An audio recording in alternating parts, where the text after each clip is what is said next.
யோசிச்சேன். இப்போ ஒருத்தர் வச்சு இந்த டீம்ன்றதுக்கு நான் இவனை வெளில கூப்பிட்டு வந்துடுறேன். நீங்க ஒரு டீம் ஃபார்ம் பண்ணுங்க, ஷஃபிள் பண்றேன்னு சொல்லிட்டேன்.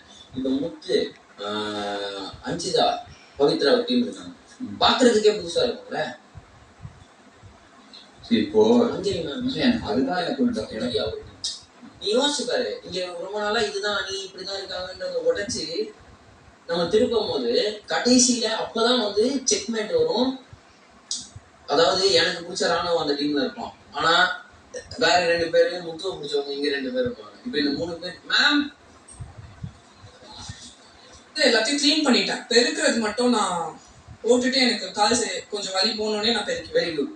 எனக்கு பிடிக்கலப்பா போன நாமினேஷன். ஓகே, எப்படி நடந்தா எல்லாரும் நாமினேஷன்ல வரணும்ன்றதுக்கா கண்ட ரீசன் கொடுத்த மாதிரி. நான் எப்படி சொல்றேன்னா, வீட்டுக்குள்ள ஒரு சிலர் வந்து ரொம்ப வீட்டுல இருக்கிற எல்லாருக்கூடிய ஃப்ரெண்ட் ஆயிட்டு நாமினேஷன்ஸ்குள்ளேயே வர மாட்டேங்கிறாங்க. ஓகேவா?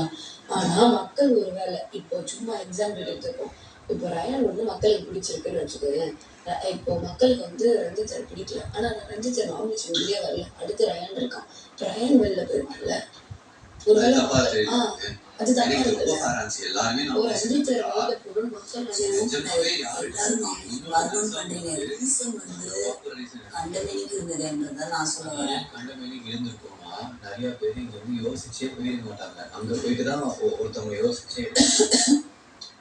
சரி, ஓகே. நீ ஒருத்தர் நாமினேட் பண்ணணும்னாலும் உங்ககிட்ட என்ன தப்பா இருக்கும்னு யோசிச்சுட்டு நாமினேட் பண்றதுல மற்றவங்களுக்கு எப்படி இருக்குன்னா, எனக்கு அவங்க தப்பா இருக்கும் கரெக்டா இருக்கும். நாமினேஷன் வந்து ஃபர்ஸ்ட் மக்களை ஃபேஸ் பண்ணணும்னு இருக்காங்க. அது அப்படியும் சொல்றது வேற, அந்த ஒரு ரீசனும் அங்க ரொம்ப ஒரு மாதிரி